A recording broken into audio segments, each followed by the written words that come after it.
আমরা ছত্তিশগড়ে কাম করতেছিলাম, ওখানে একটু সামান্য পয়সার জন্য কাম করতে যাই। ওখানে আমরাকে বাংলাদেশি বলে করে মারামারি করছে আর করছে।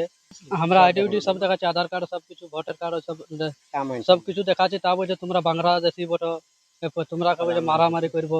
ওখানে বাংলায় কথা বলছি তো ওরা মারামারি করছে। আর একটা বার ওরা বলছে তোমরা এখানে কাম করছো তো মানে বাংলাদেশি বটি, পাকিস্তানি বটি।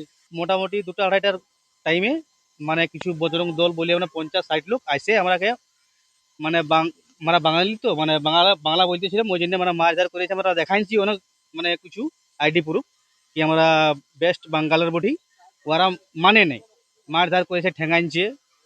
আমরা 8 জন ছিলাম কি তোমরা পাকিস্তানের বটো, বাংলাদেশের বটো, তোমরা এখানে এসে এমনি করো, মারি করো, চুরি চাট্টা করো, এমনি করো। হ্যাঁ, এভাবে ওরা বলে। তার বাদে আমরাকে ওইখানে লোকাল পুলিশ আসে সৈয়দপুর থেকে, আমরাকে নিয়ে যাই। নিয়ে যাওয়ার পর ওইখানে রাখে যাওয়ার পর ওইখানে 4 থেকে 4 লোককে, নাবালিক যারা, ওরাকে আলেগ করে দেওয়া হয়। আর আমরাকে আলোক। ভয় অনেক আছে আমাদের বাড়ি এখানে এখানে প্রত্যেকটা গ্রামে মানে এটার লোক বাইরে কাজ করে, ঘরে আরো বিকলাইন যে মায়া ছেলে আছে, ওরা অনেক কান্না কাটা করে কি শালা বাইরে ছেলে গেছে, কাজ করছে, মারি দিবে, কি হবে না হবে। ঢালাইয়ের সেরা প্রিমিয়ার সিমেন্ট।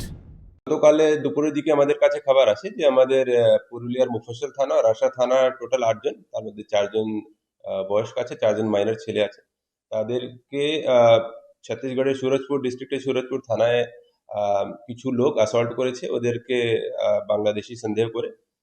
তারপরে ওদেরকে ওখানকার লোকাল থানা উদ্ধার করে ওদের থানায় নিয়ে এসেছে। আর সেই থানার মারফতে আমরা খবর পেলাম যে ওরা এদের সম্পর্কে ইনকোয়ারি করতে ছিল। তো আমরা সঙ্গে সঙ্গে লোকাল ইনকোয়ারি করে জানতে পারলাম ওরা আমাদের এখানকারই লোক আছে, আর তাদের সম্পর্কে কোনো অ্যাডভার্স নেগেটিভ কিছু ছিল না। আমরা রিপোর্ট সঙ্গে সঙ্গে পাঠিয়েছি। আমি নিজেও ওখানকার এসপি সাহেবের সাথেও কথা বলেছিলাম। তো তাদের কোঅপারেশন পেয়ে তারপর থেকে আমরা ওই আমাদের লোকাল পুলিশের সাহায্যেই আমাদের এখন পর্যন্ত অলরেডি ওদের মধ্যে 4 জন ফিরে চলে এসেছে। 4 জন মাইনর যারা আছে তারা একটু আইনি ওখানে একটু প্রক্রিয়ার মধ্যে এখনো রয়েছে, তাদেরকেও ফিরে আনার চেষ্টা আমরা করছি তাড়াতাড়ি নিয়ে আসবো।